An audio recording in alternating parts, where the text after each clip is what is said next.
د خیبر پښتونخوا د قدرتي آفتونو د انتظام صوبایي ادارې پروینشل ډیزاستر منیجمنت اتھارټي یا پی ډي ام په خپل یو خپور شوی څېړنیز راپور کې ویلي دي د روان کال د جون د 15 نه تر دسمبر 12 پورې په ټوله صوبه کې 10,800 څاروي سيلابونو وجلي دي. د صوبې د زراعتو کارپوهان دغه د کروندګرو لپاره لوی زیان بلی. کروندګر وایي دوی سره د کرکیلې په مت کې د مرستندویه نړیوالو ادارو لخوا تر څه حد پورې مرستې شوي، خو د معاش لپاره یې څاروي ساتلي وو او هغه ترې سیلاب وړي دي. دوی غوښتنه لري باید حکومت او نور نړیوالې ادارې د څاروو په مت کې هم دوی سره مرستې وکړي.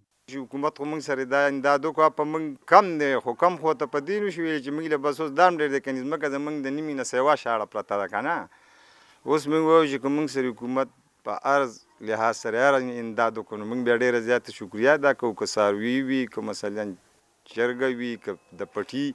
پرستو کې امریکې ویلیو چې دوی به د کروندګرو د بیا بحالۍ لپاره د خاورو سرو او تخمونو په مت کې مرسته کوي، او د امریکې د خوراک او د زراعتو نړیواله اداره FAO پاکستانی چارواکي وایي دوی دغه ته هم فکر کوي چې د څاروو د ګیاګانو او هغوی د زیات پیداوار لپاره مرستندویه ادارو ته ویناګانې وکړي. Livestock sector is also hardly affected by the impact of the flood.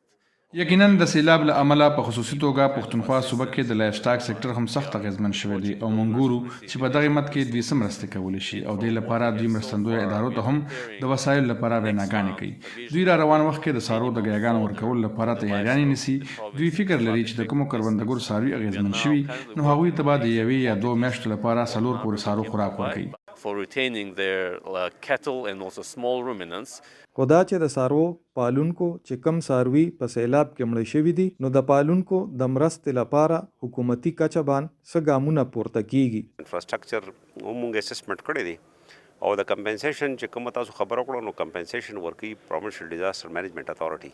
موږ خپل اسسمنٹ او کوم ډیمیجز چې کوم ډایریکټریټ سي هغه وی ته ورکي او د هغې کمپنسیشن چې کوي د هغې د پروینشل ګورنمنټ نه پروینشل ډیزاستر مینجمنٹ اتھارټي دی او د کراپ او د لایف سټاک پیکیجز چې کوي هغه وی ورکوي.